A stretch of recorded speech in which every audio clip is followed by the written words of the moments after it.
নিমের ঔষধি গুণের কথা কারো অজানা নয়। নিম গাছের প্রতিটি অংশ অর্থাৎ এর পাতা, ডাল, এমনকি ফুলও নানাভাবে শরীরের রোগ প্রতিরোধ ক্ষমতা বাড়িয়ে তুলতে সাহায্য করে। এছাড়া নিম পাতা ক্ষতিকর ব্যাকটেরিয়া, প্রদাহ এবং ফাঙ্গাস বিরোধী বলে বিভিন্ন শারীরিক সমস্যার প্রাকৃতিক সমাধান হিসেবে দারুণ।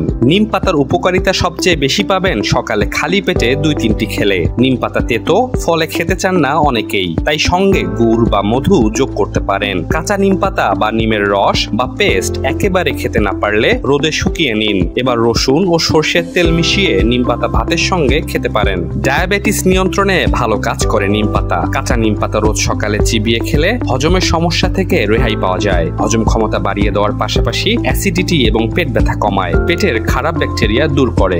নিম পাতায় আছে অনেক ধরনের ভিটামিন, খনিজ ও অ্যান্টিঅক্সিডেন্ট, যা আমাদের রোগ প্রতিরোধ ক্ষমতা বাড়াতে সাহায্য করে। সর্দি কাশির মতো রোগ নিরাময়ে উপকারী নিম পাতা। নিম পাতা রক্ত থেকে টক্সিন বা দূষিত পদার্থ দূর করে। রক্ত পরিষ্কার থাকলে শরীরে কোনো রোগ সহজে বাসা বাঁধতে পারে না। নিম পাতা ত্বকের সংক্রমিত স্থানে লাগালে উপকার মেলে।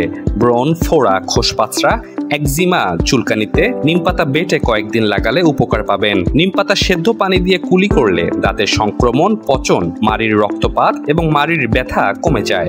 শিশুর কৃমি নির্মূল করতে নিম পাতার জুড়ি নেই। নিম পাতা, নিমের বীজ বা বাকল বাতের ব্যথা সারাতে ভালো কাজ করে। নিম পাতা অনেক রোগের প্রাকৃতিক সমাধান হলেও এর অতিরিক্ত ব্যবহার কিছু পার্শ্ব প্রতিক্রিয়া সৃষ্টি করতে পারে। বিশেষ করে অন্তঃসত্ত্বা নারী ও শিশুদের নিম পাতা খাওয়ার আগে অবশ্যই বিশেষজ্ঞের পরামর্শ নিতে হবে।